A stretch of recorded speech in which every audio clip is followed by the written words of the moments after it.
there was stories before the draft that the Jets were very deeply interested in Deebo Samuel, and that didn't happen on draft night. I've said this on our show on the Sports Loudmouths that I didn't think Deebo Samuel was going to be a Jet. I really didn't see the 49ers losing their best offensive option via trade. But that doesn't mean that's not going to happen moving forward. But going into the draft, you expected the Jets to land on position players that they need to fill in holes they're so very desperately needing. The top 10 picks were so dead on, where we had John Daigle on the show during the week, and his draft picks were dead on all the way through. At number 1, Walker went to the Jacksonville Jaguars. Was I surprised about that? No, because there was so much talk the last week and a half. Was it the right pick? We won't know that for the next couple of years. At number 2, Aidan Hutchinson goes to his hometown Lions. We all know how special he could be, coming from the Michigan Wolverines, the playoffs where he didn't really show up, but nobody did for Michigan. He's still a fantastic player, one of the best players in the country. He was a Heisman Trophy candidate. At number 3, this was a surprise, but throughout the last week, this was the story, and John Daigle said it,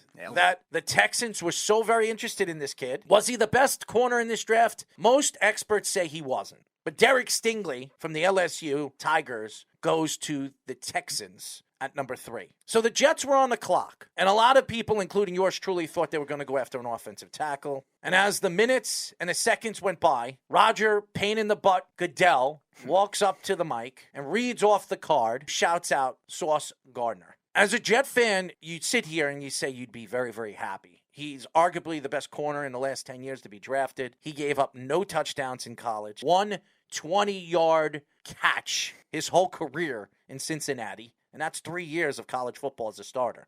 And when he was interviewed and they said, when was the last time you gave up a touchdown? He said, when I was 11 years old in Pee Wee football. What does that tell you as a New York Jet fan? Where does this put the Jets moving forward, drafting Sauce Gardner? Being that Tyreek Hill went to Miami, and you're going to have to see him 2 times every single year. Fast, can run all different combinations of routes. They need a guy that can absolutely hug onto him and not give him any space. Sauce Gardner is the best one-on-one corner to come out of the draft in about 6 years. Now, we've seen this before. Darrelle Revis, draft day number 2, announced the Jets' first second-round pick. This guy, Sauce Gardner, could be a shutdown corner, one of the best corners in the NFL, could really change everything, Speedy, for the New York Jets. This is a prospect that is very complete, and with the Jets drafting scenarios and draft rumors that we heard throughout the week, they did the best combination possible. I know the pass rusher was probably the biggest need, but they were eyeing Jermaine Johnson the whole time. So if they had that plan, this was the best thing to do at 4. I know they were eyeing Ekwonu as well, but this was much more of a need, but also a top player overall. I think Sauce Gardner at his position is better than Ekwonu at his position. Judging the way the league is now, you need physical corners, and there's not a more physical corner in this draft than Sauce Gardner. Man coverage guy, but also physical zone. And now it allows Robert Saleh to be able to use more man-to-man, because they really couldn't do that a lot last year when they had all those injuries. And the Jets secondary now is loaded at this point. You have a guy that's a physical shot. Best young secondary in professional football. Yeah, it's scary now what they're going to be able to put together. They need that kind of thing in that division with Tyreek Hill, like you were saying, like with Stephon Diggs. And even with some of the head-to-head matchups they're going to be going against this season in the AFC North, in the NFC North. And if they do somehow get into the playoffs either this year or next year, whatever matchup they'll be facing is probably going to have a top receiver. So you need that shutdown corner in today's game, and they nailed it. They absolutely nailed it. And they know that in every single league, in every single division, you're going to have to play one of these top wide receivers. And the Jets didn't have to pay a corner in the offseason. They did. They didn't overpay for Reed. No. Reed was a good priced corner. Last year was one of the top 5, top 6 corners in all of the NFL. On a Seattle team secondary that was really garbage. The only good secondary player on that team was Reed. The Jets landed him in the offseason, and I don't think the Jets thought that Sauce Gardner was going to be here. The Texans, being at 3, they were very interested in Sauce, really till the last week, and then all of a sudden, it was Derek Stingley. I think the Jets were very excited. He was the number 1 guy on their board. That's what Joe Douglas said. He's always been their number 1 guy on their board. Having a player like this could change everything defensively for them, as far as blitz coverage and everything like that Robert Saleh likes to play. He's going to be able to do that going into the season. And Joe Douglas believes with all the acquisitions they made in the offseason and also in the draft, he expects this team to be playing for the playoffs in December. I don't think they're ready for that. I think the AFC is stacked. But nevertheless, the Jets could really position themselves in the next year or the 2 years. They're the youngest team in the NFL. They have practically built their team on rookies in the last 3 years of Joe Douglas's drafting. Now, Mekhi Becton's supposed to be a star, and obviously the Jets are not looking to replace him. So all those stories coming out that they're replacing Mekhi Becton, it was never going to happen. The Jets have not drafted an offensive lineman yet in the draft. I think that if you're a Jet fan, you should be very excited for Sauce Gardner. At number 5, the New York Giants really surprised me. I thought they were going to draft this guy at 7, but I think a lot of people thought if they passed up on him at 5, a team was going to jump over them to get him at 6. Kavon Thibodeaux, the star pass rusher, who a lot of people think could be the best player in this year's draft, fell to the Giants. You saw his athletic ability throughout the season on the Oregon Ducks. He's a fantastic personality, as you saw when he got called to the stage, hugging Roger Goodell, obviously being announced by a Make-A-Wish Foundation recipient. As a Giant fan, you should be very, very happy because the Giants could have the best player in this year's draft, Speedy. Yeah, they have the scenario lined up perfectly where if there was something weird in the top 3 that was bound to happen, then somebody was going to fall with that much upside. And I think the Giants did the right thing in terms of getting that first and then taking your pick of the tackles after that. Whatever one Carolina took, and they ended up going with Ekwonu, the Giants were going to get the pick of the litter with Neal or Cross. Whereas Thibodeaux, after that, especially with Walker and Hutchinson going at that point, it was going to be Jermaine Johnson or bust for the pass rush standpoint. And they clearly wanted Thibodeaux first, prioritize that. His upside, a lot of our draft analysts have said, is the best in this draft. And for a guy that has great explosive moves, a well-rounded combination of pass rushing ability, best pick the Giants could have made in this spot. They've lacked that top pass rusher since their Super Bowl teams.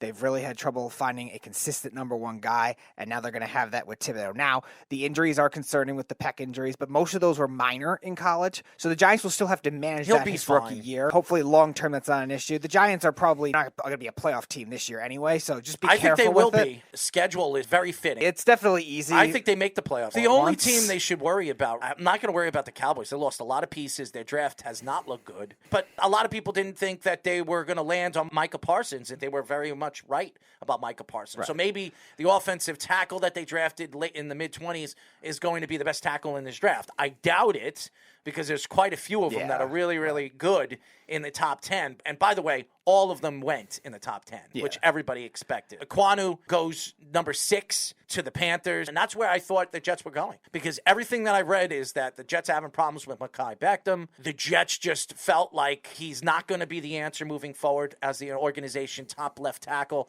I told Jet fans before this even, I told this to Josh before this even happened. I like Ekwonu. If they get Ekwonu, I'm not going to be upset. And it looked like Ekwonu didn't want to go to the Panthers because he didn't look very happy when he got his name called. I know he played in NC State. Yeah, I was going to say local connection. I don't think he wanted to be there. I don't know how much I would buy into that. Every single team from 1 to 10, they didn't strike out. I think they hit home runs on every single one of their picks. And they're saying that this draft doesn't have enough depth. Next year's draft is so much better.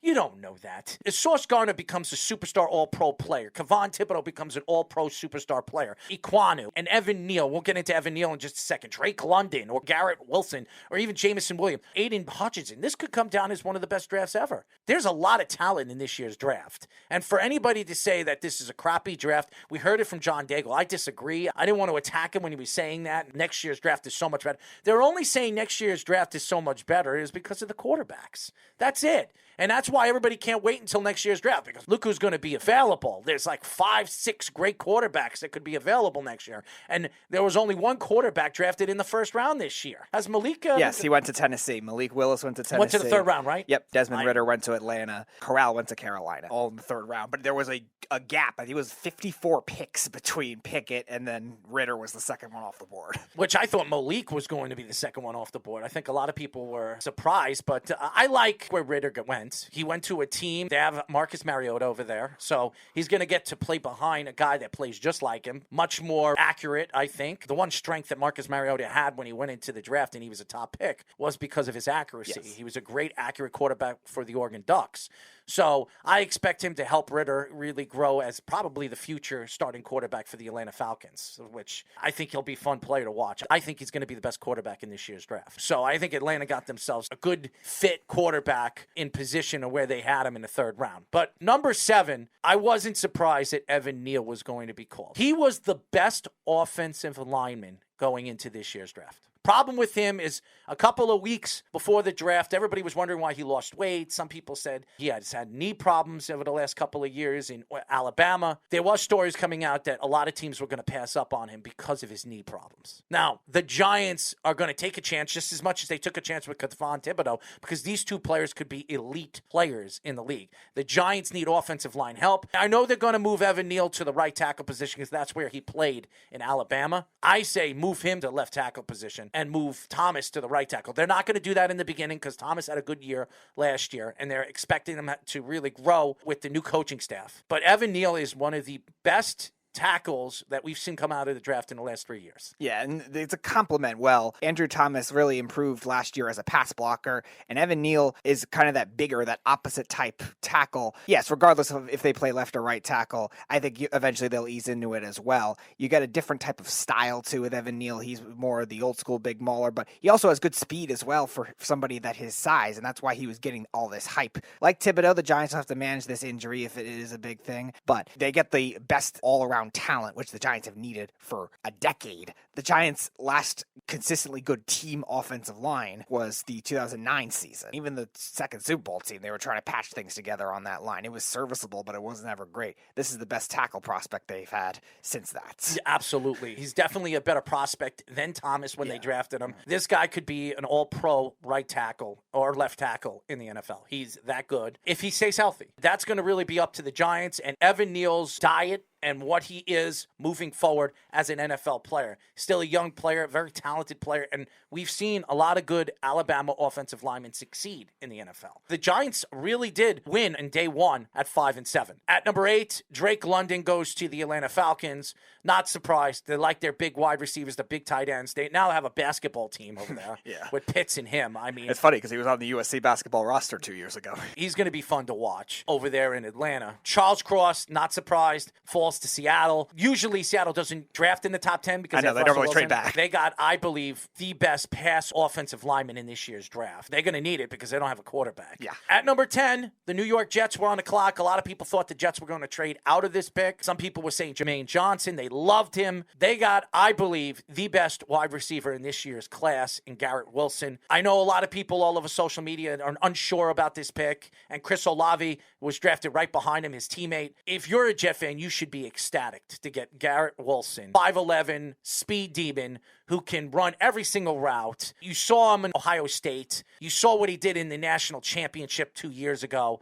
This guy is as fun and so energetic to watch on a football field, Speedy. Yeah, there's really no major flaw in his game either. The only thing was his size that people were worried about initially, but he also was very good with contested catches and breaking press coverage in college too. So any of those concerns I don't really see as a big deal going into the NFL level. He's the best route runner in this draft. He's the best motion guy in this draft. And the Jets are going to use a lot of motion when it comes to getting the LaFleur-Shanahan offense to the best of its ability too. They already have that with Elijah Moore, who can move around and be used in motion in the slot. And Garrett Wilson is kind of that outside complement to be able to do the same thing. And they're going to maneuver both of them around to the slot too. It was a great pick for them. It's the best scheme fit for them, and they nailed that. There was a couple of surprises in the first round. Jamison Williams was sitting there at number 12 after Chris Olave, and I knew that the wide receivers were going to come off the board in the top 20 because there was only really 5 or 6 great wide receivers in this draft class, and they stood out. Garrett Wilson, Drake London,